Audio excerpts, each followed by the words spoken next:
We know why this happened. A president with an authoritarian streak called together a group of his most zealous supporters, riled them up, and then retreated to the safe confines of the White House. And what the nation wants to know right now is how it was allowed to happen. The U.S. Capitol Police Force was clearly understaffed and unprepared. And now 5 people are dead, and among them, a Capitol police officer. Well, the fallout has been swift. Late this evening, we learned that the chief of police intends to resign and that the initial attempts to provide reinforcements were rebuffed. Denver 7's Jason Grenauer begins tonight's 360 coverage. In Washington, truckloads of fencing arrived and were set up as major questions linger of what went wrong and how this actually happened. I was absolutely aghast and shocked to see how the security was breached like that. We start our 360 look with Colorado's local lawmakers who were there.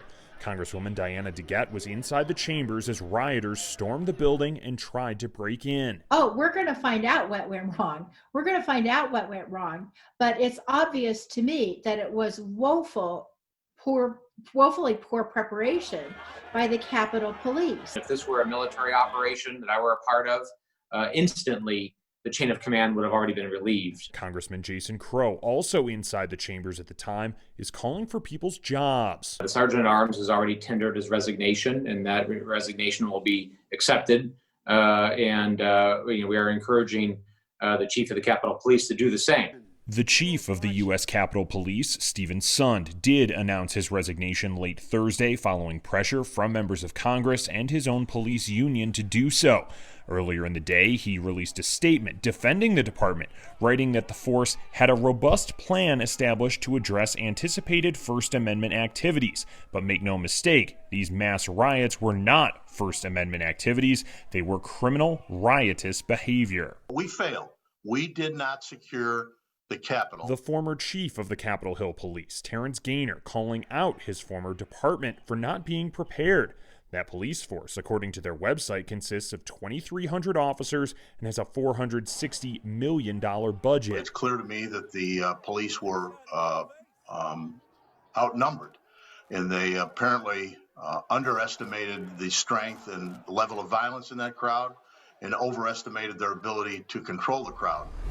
And in another 360 perspective, the mayor of Washington, D.C., calling on the new Congress to investigate what happened through a bipartisan commission. To understand the catastrophic security failures that happened at the Capitol on January 6, 2021. Even though it was D.C.'s mayor who pushed back on the need for federal reinforcements, writing in a public letter earlier in the week that D.C.'s police force was prepared for the week's activities. And finally, to add to all this, CNN is reporting tonight that it was Vice President Mike Pence who finally called in the National Guard to help handle the situation at the Capitol after President Trump initially resisted. I'm Jason Grenauer, Denver 7.